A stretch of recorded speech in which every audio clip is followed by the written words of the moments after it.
আসসালামু আলাইকুম রহমতুল্লাহি বারাকাতু। আশা করি সকলে ভালো আছেন। সকল জাতির প্রতি আন্তরিক শুভেচ্ছা এবং ভালোবাসা।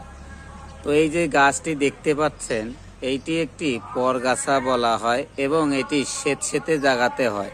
এই যে দেখতে পাচ্ছেন পানি, এইটি একটা কূপ। এই কূপের উপরে এই গাছটি হয়েছে।